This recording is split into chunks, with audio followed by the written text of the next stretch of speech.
Huitième lune, les enseignements.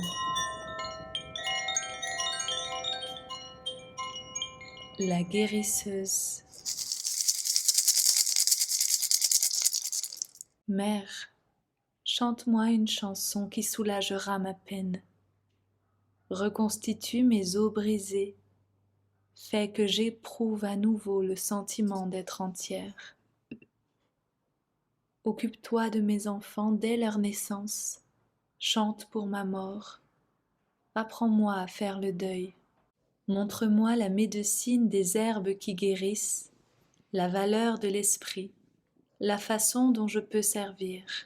Mère, soigne mon cœur pour que je puisse voir les dons que tu me fais et qui peuvent vivre à travers moi. La guérisseuse est la mère de clan de la 8e lune et du mois d'août. Elle est la protectrice de tout ce qui vient servir la vérité. La guérisseuse s'occupe des enfants de la terre en étant la dépositaire des arts thérapeutiques, la mère de tous les rites de passage, la gardienne des mystères de la vie et de la mort, celle qui chante le chant de la mort.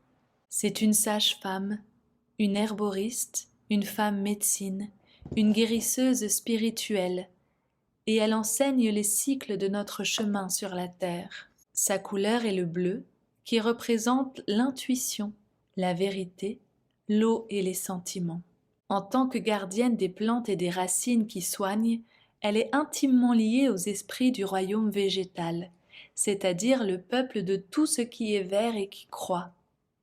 Il est parfois appelé le peuple de la couverture terrestre, parce que les plantes et arbres ensemble forment la couche qui protège le sol de la terre-mère de l'érosion et qui préserve l'équilibre de ses cycles de régénération. La guérisseuse est la gardienne de toutes les préparations destinées à soigner, faites à partir de toutes les plantes du peuple de la couverture terrestre. Elle sait quelle partie de chaque plante utiliser pour ses remèdes, ainsi que la façon de les cueillir et de les préparer. En tant que gardienne des mystères de la vie et de la mort, elle accueille les nouveaux esprits dans le monde quand ils prennent un corps humain.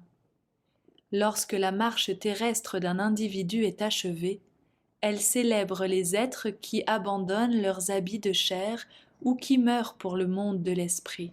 Elle est aussi au service des enfants de la terre dont elle recoue les blessures, remet les os en place, accouche les enfants, soigne les corps et les esprits tout au long de leur chemin sur la terre. La guérisseuse est aussi la protectrice des cycles de croissance de la roue de médecine et de tous les rites de passage. Elle nous apprend les étapes de la grossesse, la naissance, la croissance, la mort et la renaissance. Elle nous montre comment tourne la grande roue de médecine de la vie. Elle nous indique le moment où il faut nous battre pour la vie et celui où il nous faut lâcher prise. Comment permettre à nos esprits de faire leur choix et comment accepter la mort comme une étape qui mène à la renaissance. La guérisseuse investit chacun des êtres humains qu'elle enseigne de la capacité d'abandonner la peur de la mort et d'accepter le changement comme une nouvelle aventure dans la vie. Qu'il s'agisse de la mort d'une relation, de la fin d'un travail ou du terme de la vie physique, elle nous montre comment voir au-delà de l'illusion d'une fin et comment célébrer chaque avancée sur notre route comme un nouveau pas qui nous mène à la totalité. Cette 8e mère de clan est l'incarnation du principe féminin qui se met au service des enfants de la terre dans la vérité. Elle leur porte assistance par le processus de guérison qu'est l'accomplissement humain. Elle voit leur orenda ou essence spirituelle qui entre dans leur corps à la naissance. Elle voit les maladies qui se créent lorsqu'ils perdent, au cours de leur vie, leur connexion avec leur essence spirituelle.